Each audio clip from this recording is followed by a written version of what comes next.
Herzlich willkommen heute Abend zu unserem Vortrag. Ich begrüße ganz herzlich Daniel Muzyczuk heute, der im Rahmen der Ausstellung von Katalin Ladik heute einen Vortrag halten wird. Er wird vor allem sich auf die Partituren von Katalin Ladik konzentrieren, beziehungsweise diese zum Ausgangspunkt nehmen und auch in Verbindung oder in Beziehung setzen mit anderen Künstlerinnen und Künstlern, die auch hinterm eisernen Vorhang mit Partituren und experimentellem Sound gearbeitet haben.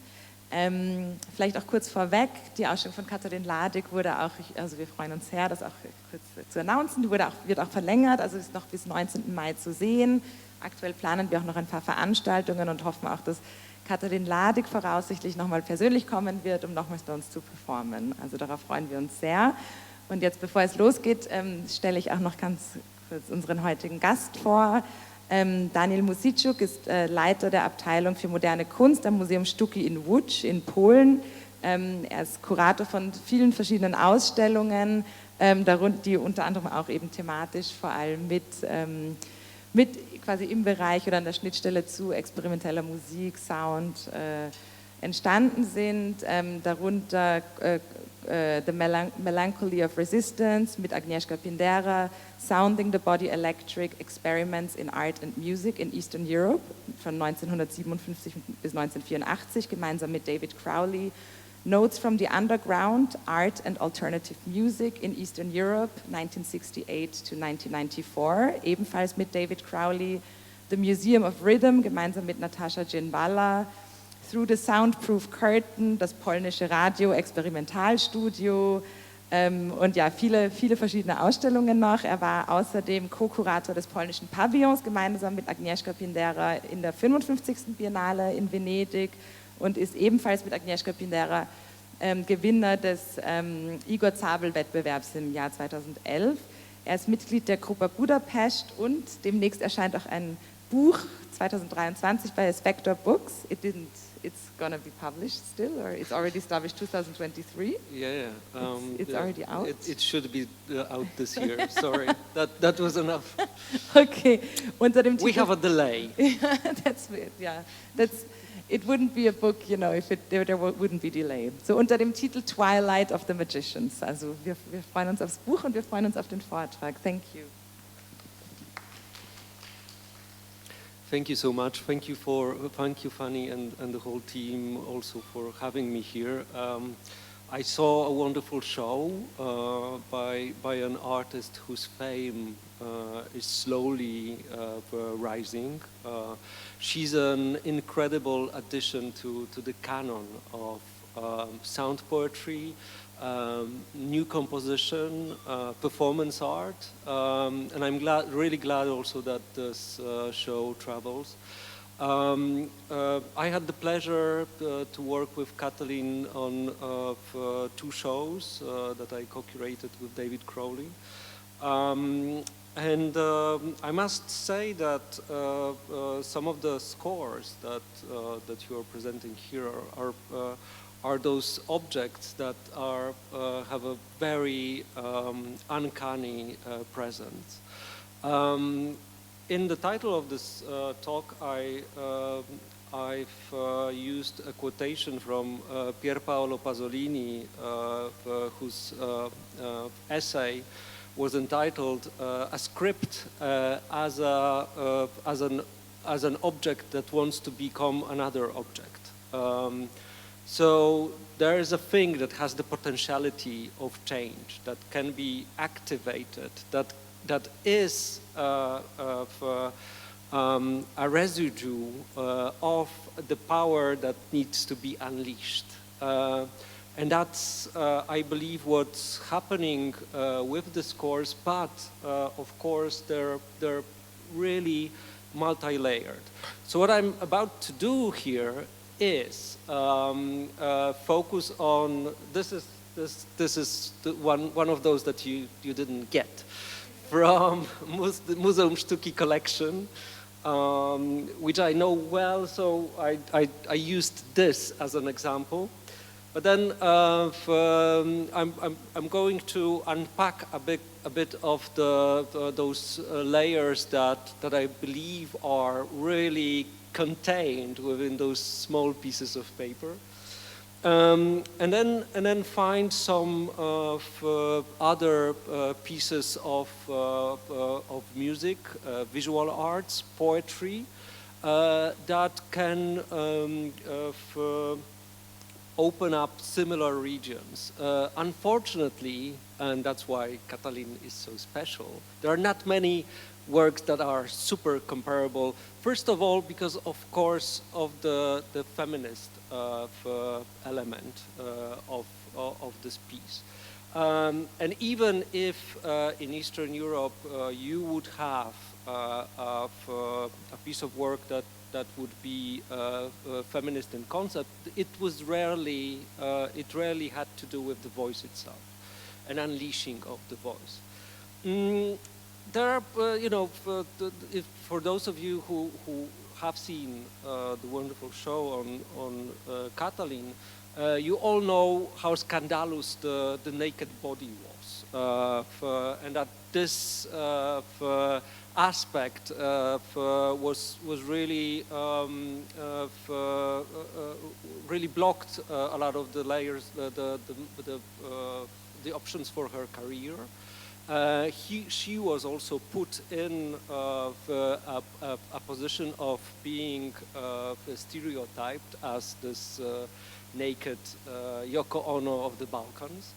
But I would like to also stress that I think that there's one more scandal at stake in her work, and that's contained within the voice itself.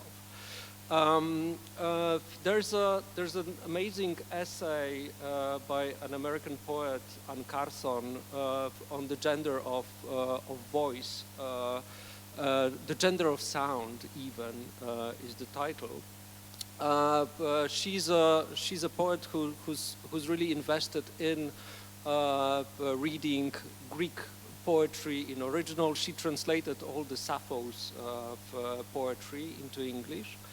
And I strongly recommend this edition to anyone interested in Sappho. But she also used old Greek poetry to construct her own narratives. But she also took the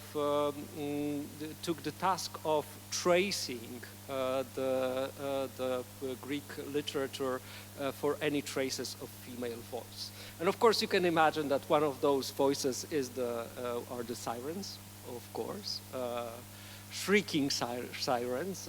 I'm not. We don't suppose that it was a beautiful song in the end. But she also compared it with some contemporary texts like Ernest Hemingway writing about the voice of Gertrude Stein. And how much he hated the voice of her speaking, that he stopped visiting her and cut all ties with this great American poet. Carson explains how a feminine voice is an insult for a male speaker. How in Greek poetry a lot of the shrieks of animals are compared to the voices of female people. So what happens also is the liberty with which Katalin not only unleashes the burdens of her body, but also uses the voice as an instrument in a sonic warfare, let's say. Also, we need to note the fact that she would use graphic scores to improvise, right? I mean, if you're doing a graphic score like this, it's important that you usually don't note a concrete type of music. The image is first, and then only after comes the interpretation. I will dwell a bit on that later on, but I just want to say that this is a cue to unleash a certain voice.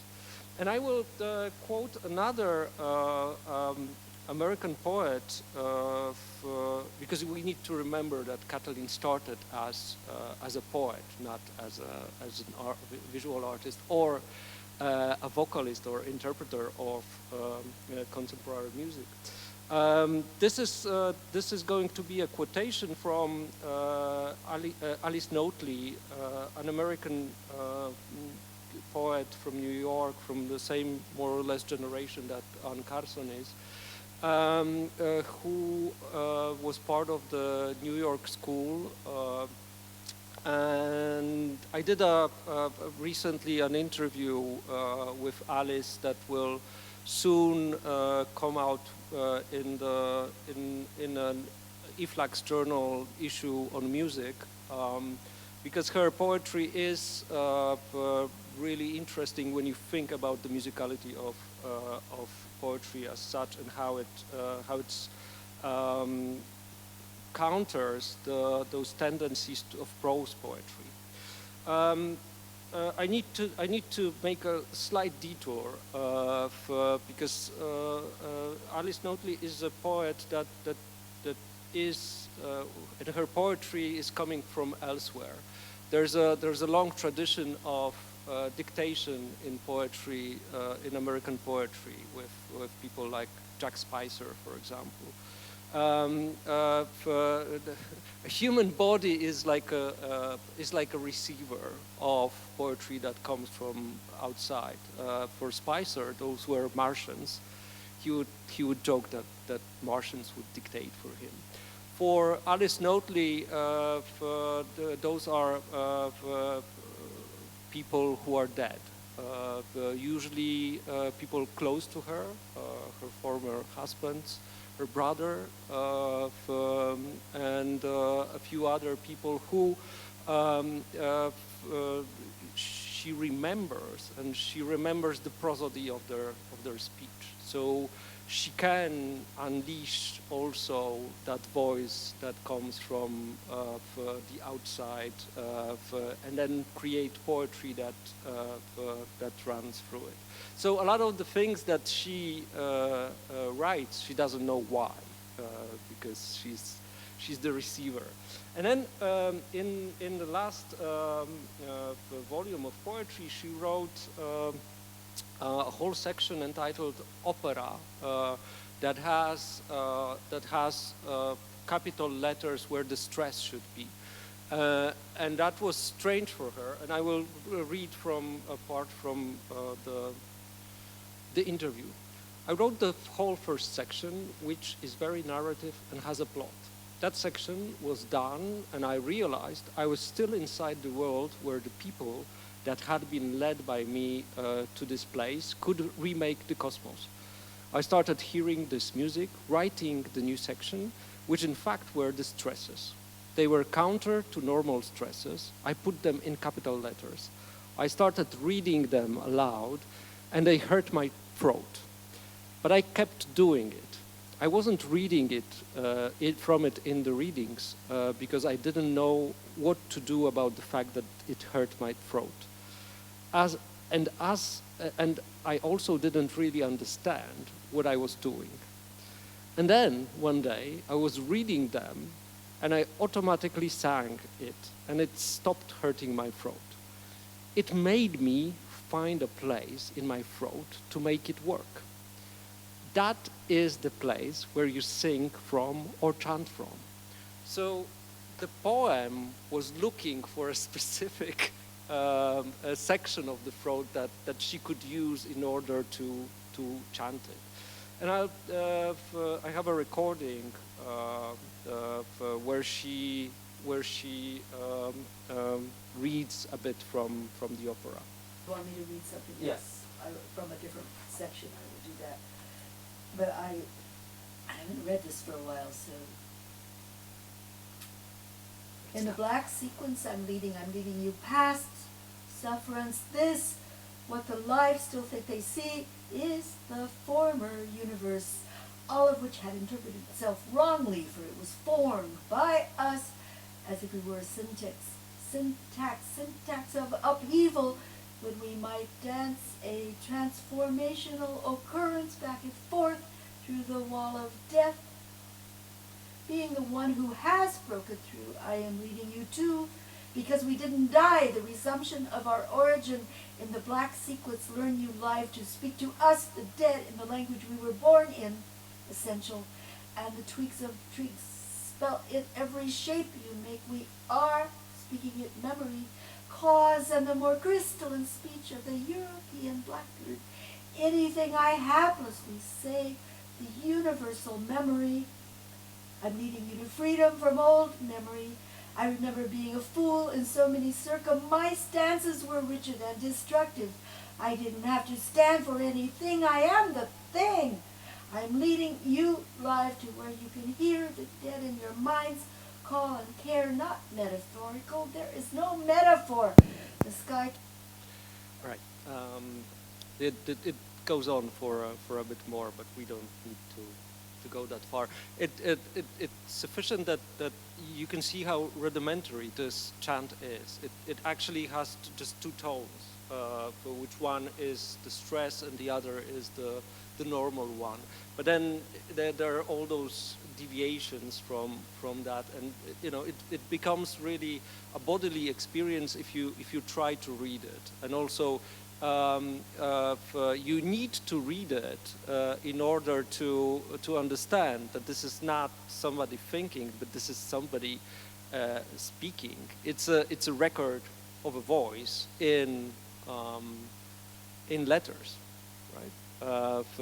It's somebody speaking. So these are usually now, the graphic scores are usually now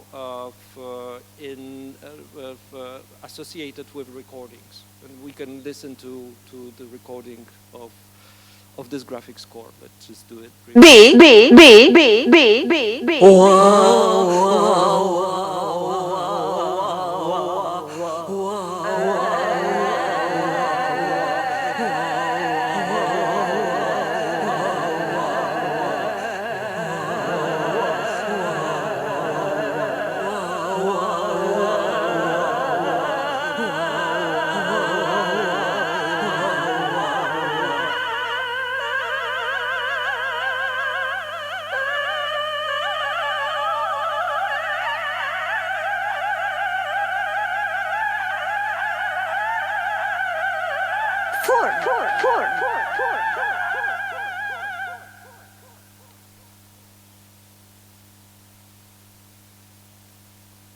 Now the strange thing is that this is not a performance, as you can imagine. It's a recording. It's overdubs. This is fully constructed in the studio, not sung live. She does, but she does perform also these pieces live in a different way, of course, without overlaying her own voices. But you can hear how scandalous this voice is and how disruptive it is. And it's not a coincidence that Katalin played the voice of the witch in the Barbarian Sound Studio by Peter Strickland. It's a film, if some of you haven't seen it, it's an amazing horror movie. That's actually a whole movie about doing the sounds for an Italian giallo film. There's a British Foley, so a guy who makes noises for film, that comes to Italian studio, and as a Foley he was working with children's films before. And he's subject to all the nasty stuff that we don't see, because we never see the actual film that's being voiced, and he's having a breakdown. Sorry, I just made that's a spoiler. I should alert you before, but that's not the point. Watch it for the sake of seeing Katalin embodying the voice of the otherwise invisible witch and her dying shriek. Barbarian Sound Studio. So if you watch those scores, the scandal is in fact concealed. It's only suggested, right? This is something that needs to be activated in order to unleash the beast, so to say. So, but then this is this concealed form, which is quite beautiful, and you know, she also uses those burda cutouts, which is of course a very feminine work again, which I think there's a striking irony in, because if she was known as the naked voice, then she makes those graphic scores out of the cutouts for wearables, for clothes, for clothing, just like concealing the voice behind an interesting visual score. To wrap, so in fact a score is wrapping the naked voice, if you will, but can also make a slit in order to set it free. But then it's a museological question now, because I don't have the answer. I mean, I do have some answers.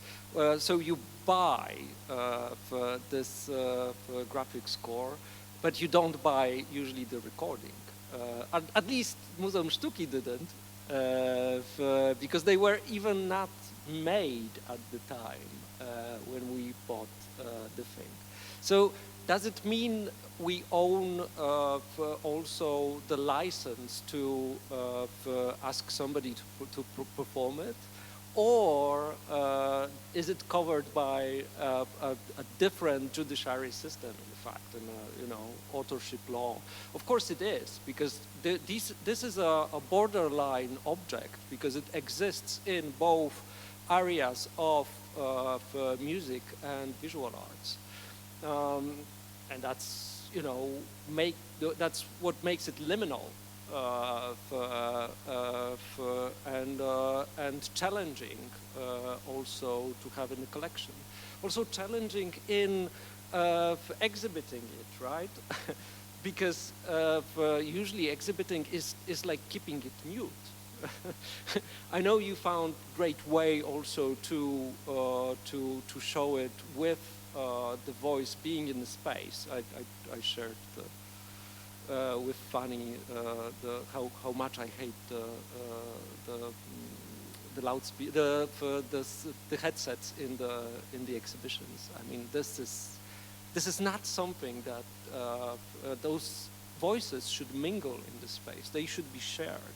They should have an audience that's larger than one, right? But there's another element that I think is again challenging, and that's an element that it's the fact that those are not only capsules of time, or they're capsules of time in spatial forms, which is an interesting element usually of graphic scores, because they are those packages that make time fold into space, or space fold into time. And to make it clearer or more blurry, I'll quote a fragment of another composition, this time by Robert Ashley, and it's not a graphical composition.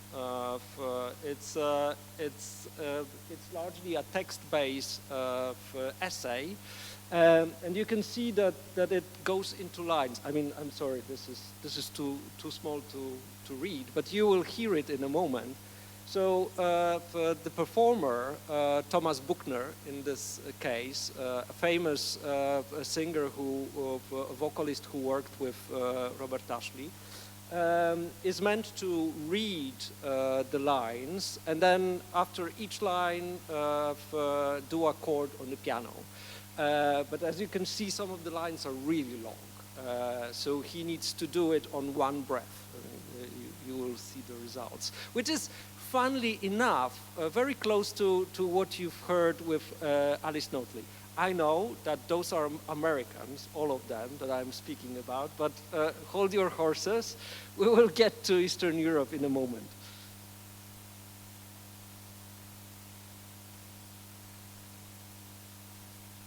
Notation systems in any language, and particularly in music, refer specifically to a family of instruments or even to a particular instrument. The more precise, coherent, and descriptive the system, the more specific and limited the relationship between the notation and the instrument becomes.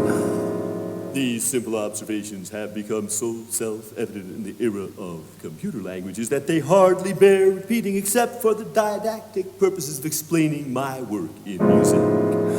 The notation system produces a certain kind of music, the limitations of which are built into the music to be heard, and the notation system will not produce any other kind of music. There was a lot of experimenting that ended about 30 years ago based on the hypothesis that space equaled time in musical notation. These were experiments because in the traditional notation of Western music, space had never been equated with time except in transcription. Experiments were designed to determine if musicians could learn to read space as time. The experiments were not a failure. Apart from the simple fact that an experiment cannot fail, it may be shown to have been inadequate, misdesigned, or specious, but it cannot fail. Even the metaphorical use, such as the use of the term experimental to apply to musical notation, the results were spectacularly successful in teaching musicians that what they knew was not all of what could be known. Western music had reached a state of arrogance that was an embarrassment to everybody. Even to discover that space could not be related to time in notation was a great achievement spiritually for us all. What largely got thrown out or put aside for the time being was space as a notational ingredient. Okay, this is really long. OboWeb has the entire recording, so I'm sending you there. But as you can, as you've heard, this is an essay actually that was turned into a notation, a piece of music on notation system, and how space folds into time.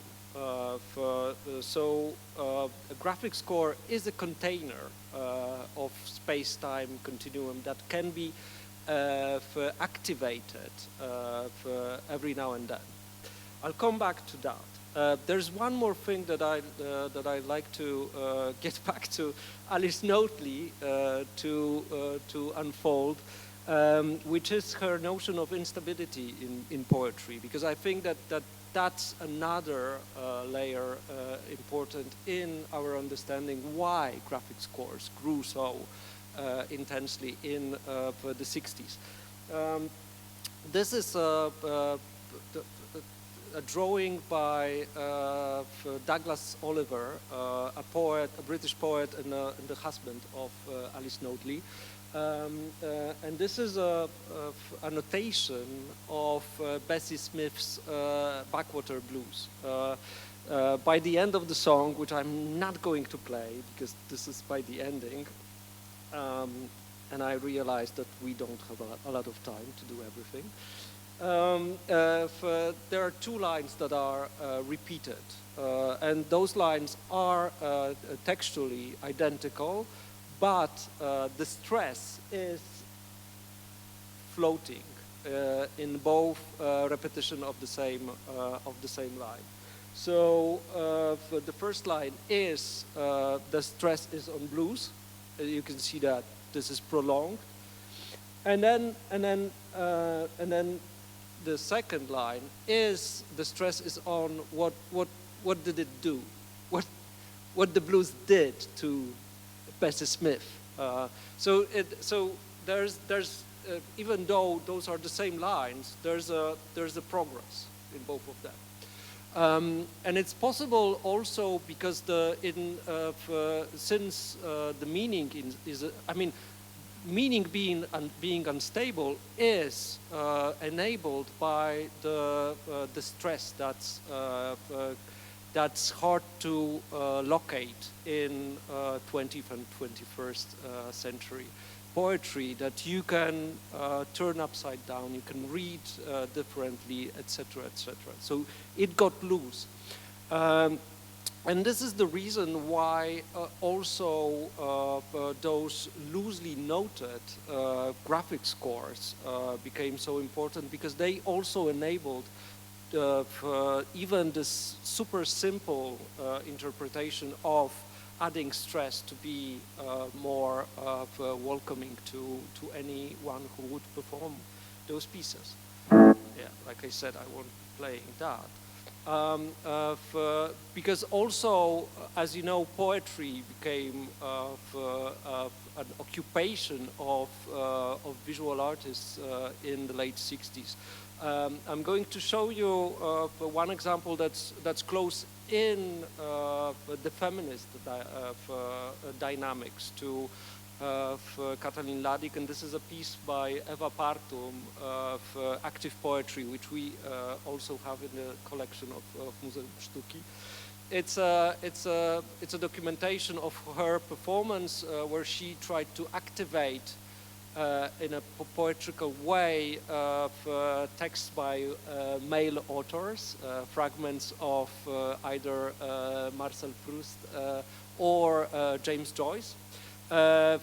Just by throwing them in the public sphere as letters. Let's see.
It goes longer.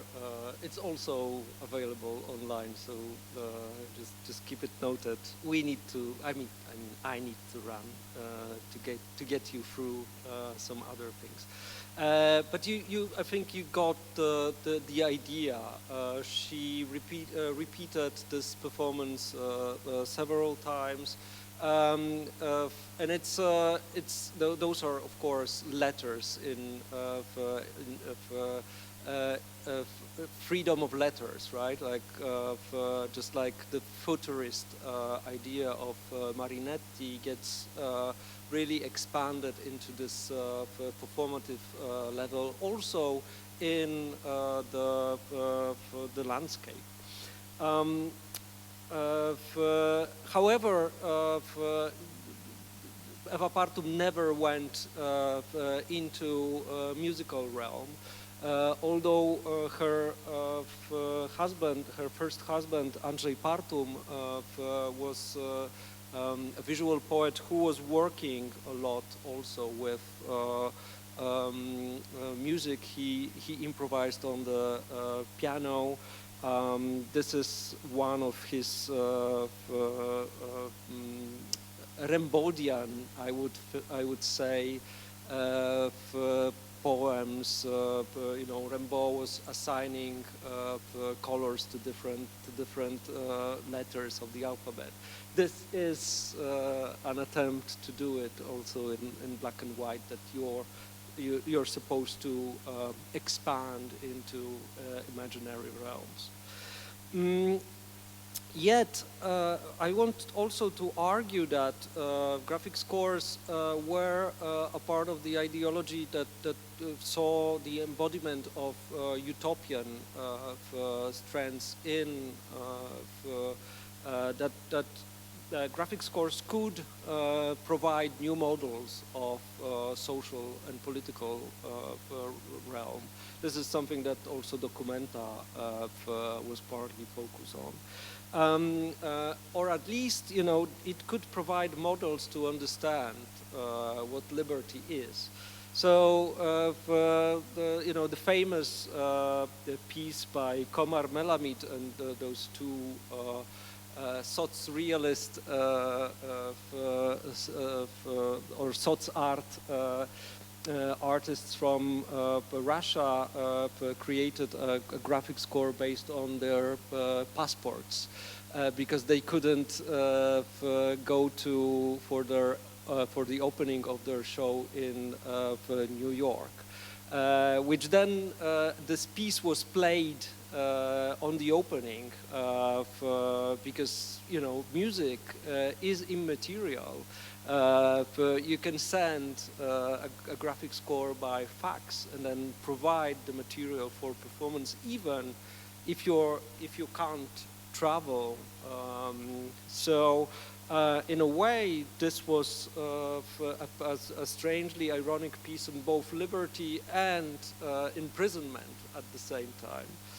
And there were more pieces like that, usually also working strangely with the imagery of birds, because they're of course singing.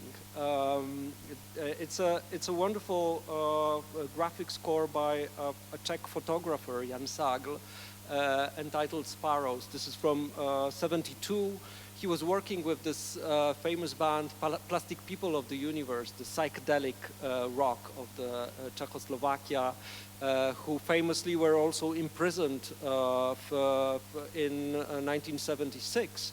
And that started the whole dissident organization around Charter 77, led in the end to create a new political dissident power with Václav Havel. But this is, he was just taking photographs of sparrows on the electrical lines and then provided the Plastic People of the Universe the score of it. Unfortunately, the recording of the original performance was never resurfaced. I have a fragment of the more recent interpretation of it. Let's hear.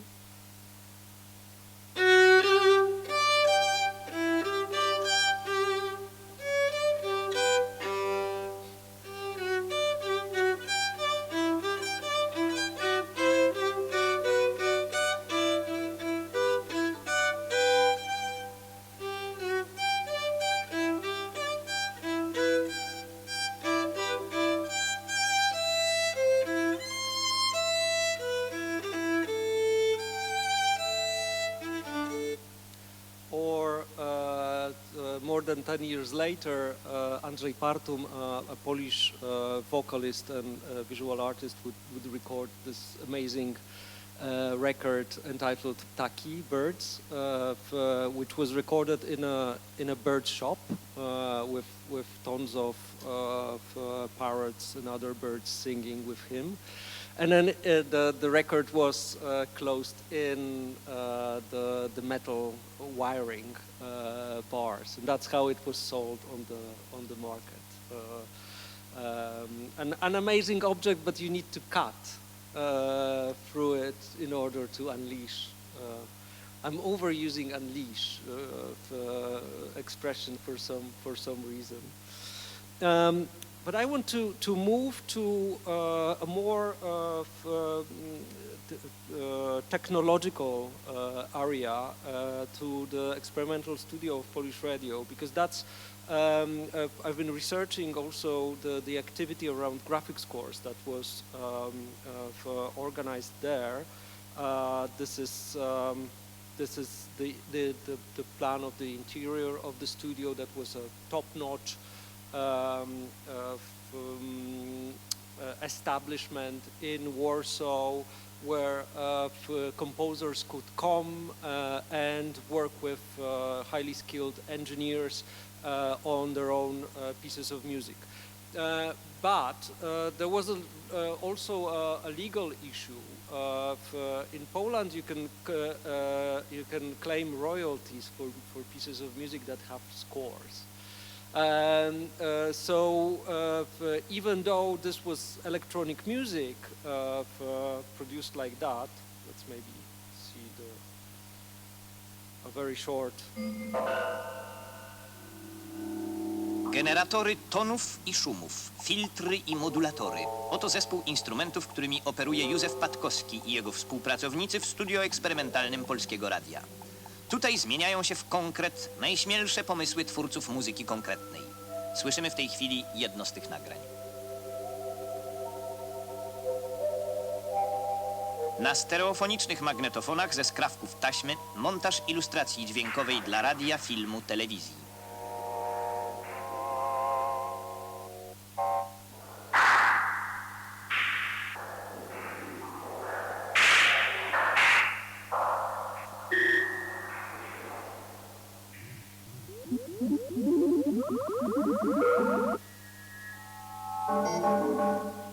Niektórzy nazywają to kakofonią decybeli, inni radosnym śpiewem przyszłości. Ale na tym właśnie polega prawo do eksperymentów.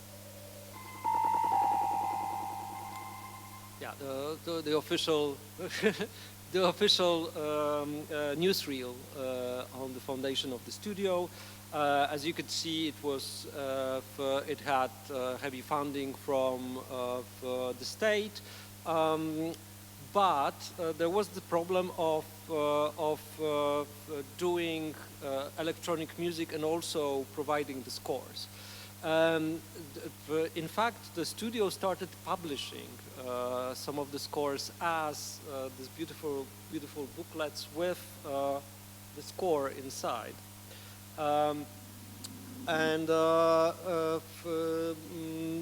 Those were also having records. 7 inches, so that you could read the graphic score and listen to the record. Usually, if you would buy a graphic score or a score in a music shop, it was for you to play a piece. This was kind of a listening score, if that makes any sense, so that you could understand what this piece is about and how it's constructed. And this is the first autonomous piece in the studio by Kotoński. It's entitled a Study for One Cymbal Stroke, and it's just one sound that was sliced, cut, reversed, whatever.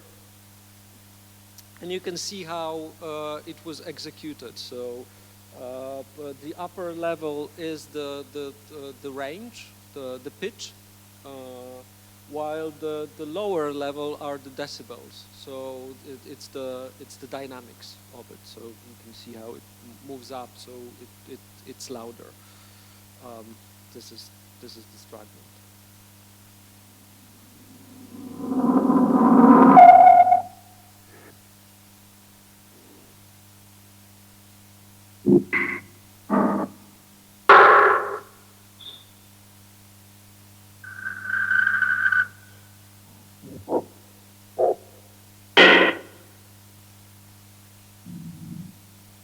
Not very varied, but let's go farther. But also, I mean, those composers started to be playful with this idea. So, you know, if we need to make a graphic score, let's start with the graphic score, actually, and then let's make a piece of electronic music on paper that can be interpreted by an engineer as if this engineer is a performer and his instrument is whatever their instrument is tape with oscillators, with generators of tones, etc., etc. So that's how Bogusław Schaeffer composed his symphony, electronic music, and it's a piece that was reinterpreted many times over the decades. We will hear a bit of the first iteration. There's a whole system of symbols that provide cues for performer.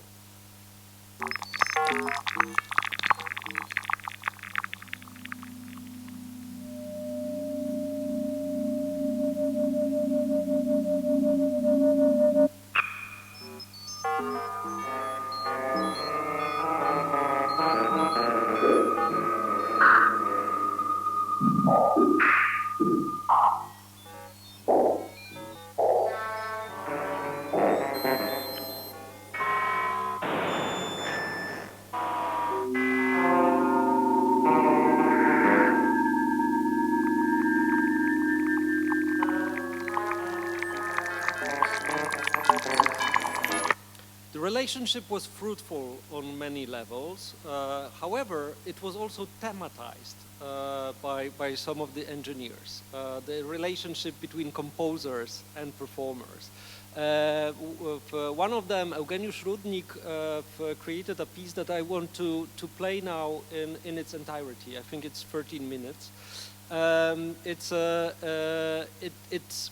It's largely spoken. It's spoken in Polish, but there are subtitles. So you will see a black film with subtitles. The title is Birds and People, and it tells a story of relationship between Eugeniusz Rudnik and Krzysztof Penderecki, who came to the studio to compose work for the Munich Olympic Games. The opening of the Olympic Games contained the Ekeheria by Penderecki, and it's all about, in fact, the score. So this, highly established composer is constantly asking Rudnik if he has the score, and as if he asks him if he follows the score completely. And then by the end of the piece, there comes the female voice, which is a folk potter, who is the alter ego of Rudnik, and she speaks about her own experience of learning to do pottery, and then teaching everyone that. It's like this ironic answer to this rigidity of Penderecki and playfulness of whatever Rudnik was up to, and it's strangely also contains, it also contains the alter ego that is the voice of the female impersonating. I mean, Rudnik is just using some discarded recordings that were part of a documentary.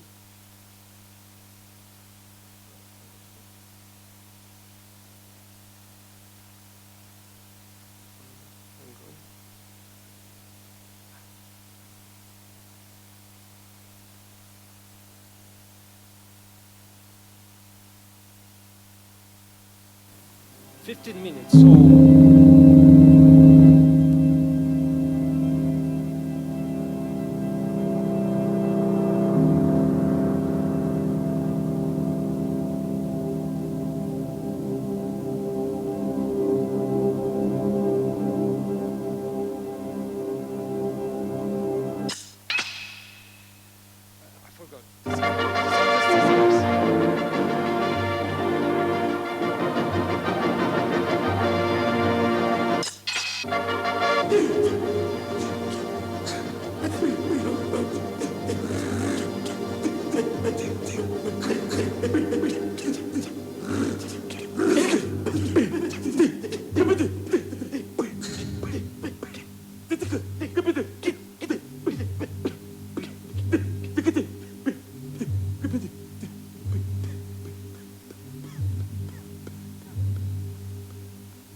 Czy możemy? A masz partyturę? Nie, ty swoje, co to szkodzi?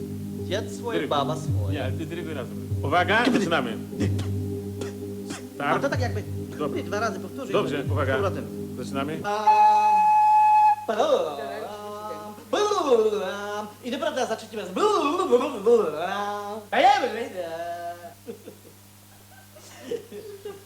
Teraz na tej nucie. Maestoso i z powagą. My albo oni, oni, oni, oni, oni, oni, oni, oni. To kogo pierwszy, to kogo pierwszy, to kogo pierwszy. W nierównej walce, lecz żołnierz szedł już borem i da da da, da da da, da da da, da da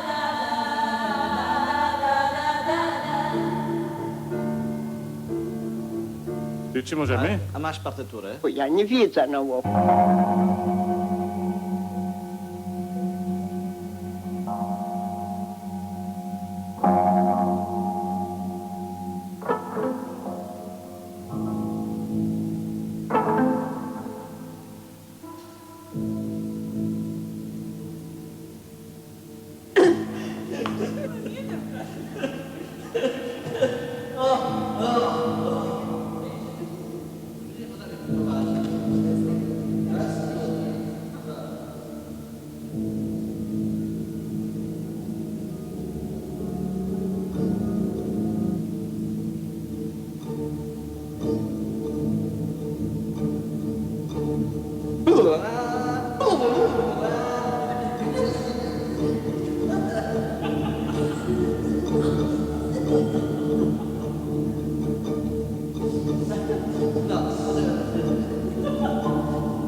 Bo nie mam już pamięci. A masz partyturę? Nie.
Ja nie widzę na oko, ja i tak jeszcze, że ja jeszcze zrobię, ja tak nie zrobię, jak kiedyś robię.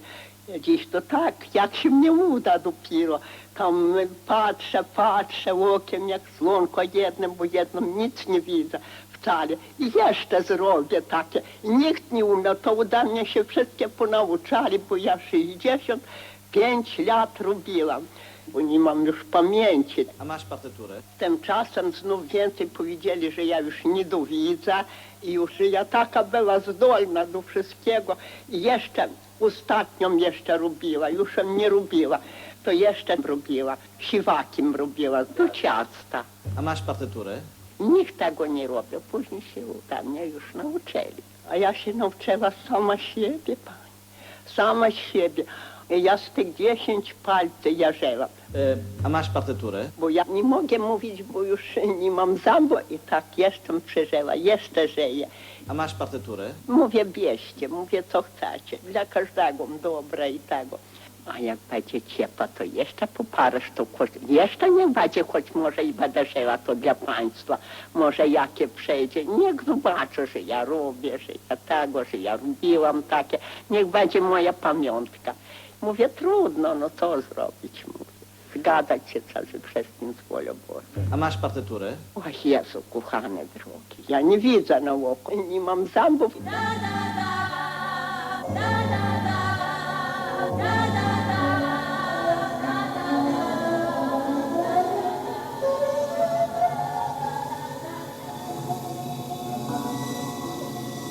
Czy możemy?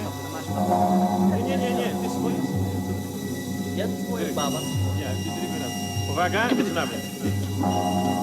Tak? To tak jak... Dobrze, uwaga. Zaczynamy. I naprawdę zaczynamy.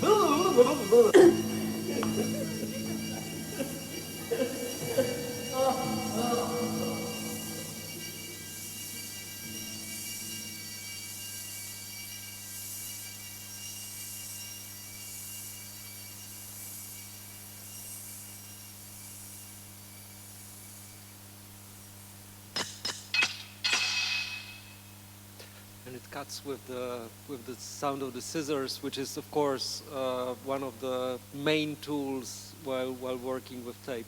And I wanted to for you to listen to the entire piece, because it's a bit of a show off from Ludwig.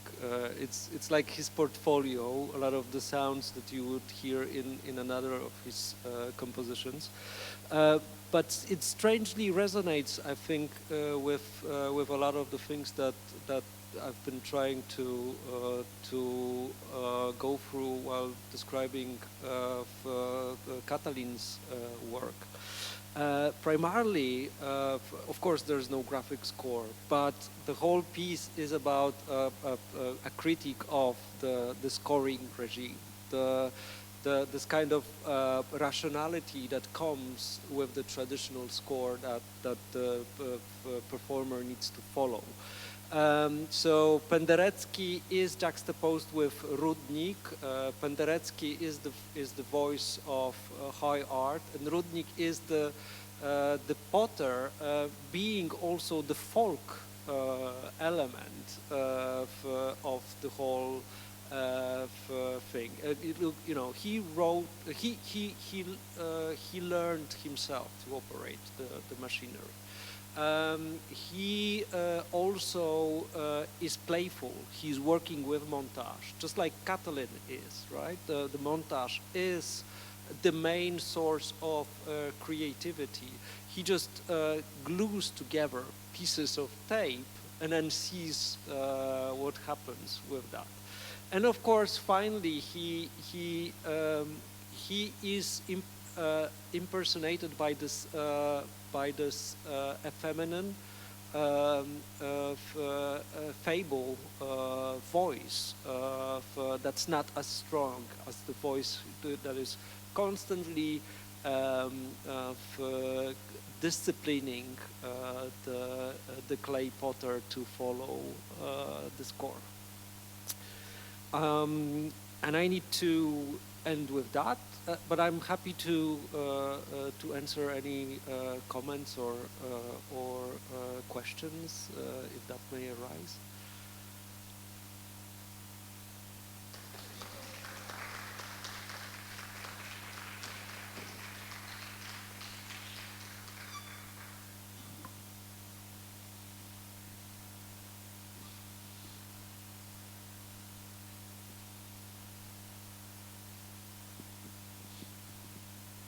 No?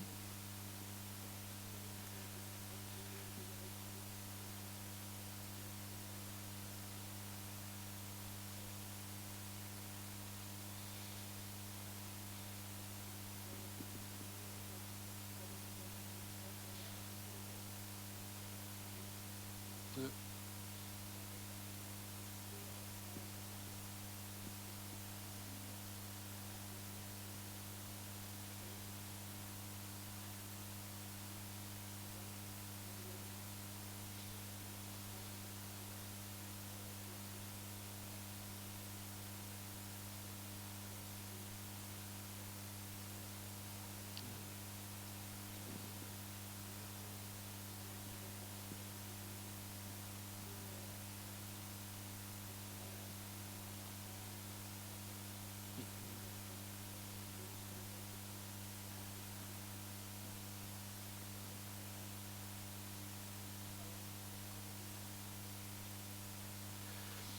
I think that also the displacement is an interesting element of that the whole constellation. Actually, in the first version of this talk, I also wanted to include a short video of Andrzej Partum, made in Copenhagen. Partum was this like amazing concrete poet from Poland who moved to Copenhagen in early 80s, and he never learned any languages. So being in an alien land was always a alienating experience for him. That's why also his poetry became the poetry of international recording, as he would say. Because they didn't need meanings anymore. It was more based on the rhythmicality, the prosody, the graphic element. He would perform it in different ways. But the video is interesting also because he goes through Copenhagen and finds different letters in the landscape, and then performs different words that he connects with those letters. So in a way, the city itself becomes a huge score that needs uncoding, performing, reading, if you will. I mean, all of those things suddenly connect with each other, and it's partly to do with displacement of being not able to fully communicate with people on the streets, right?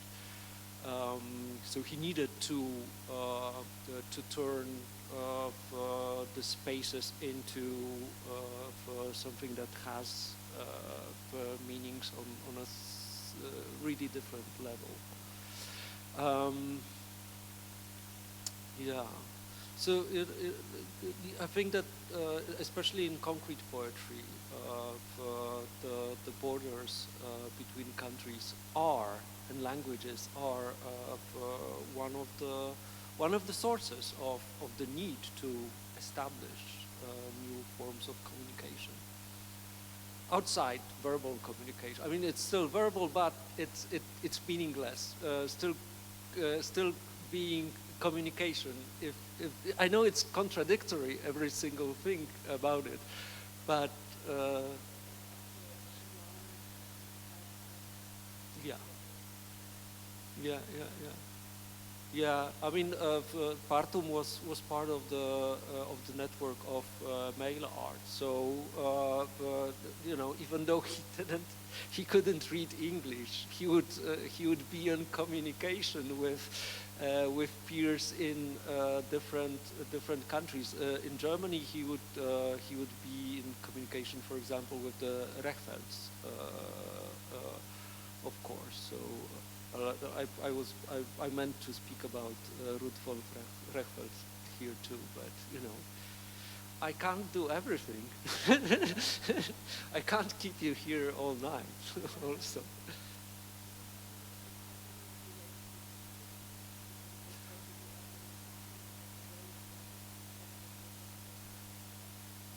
I mean, I know that in the 80s she had contacts, but I'm not aware of earlier contacts with any of the you know, Western Fluxus protagonists. And also, you know, there was Fluxus East, led by Milan Knižák, but I'm not sure if Knižák was in touch with her. Also, I mean, strangely enough, in Eastern Europe, everybody was looking at the West. So Fluxus East was not so much organizing the East as such, but rather for organizing communications with the West. Yeah.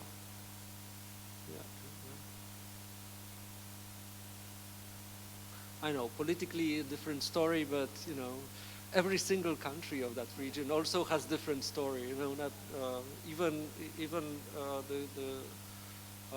the relationship to Soviet Union was different. And of course, Yugoslavia was more liberal, but also Poland was very liberal, although being part of the Warsaw Pact. So you know, yeah, a lot of Yugoslav artists were coming to Poland, and composers. That's why Dubravko Detoni, for example, who worked with Katalin, was in Warsaw and was working with Rudnik on his first electroacoustic piece.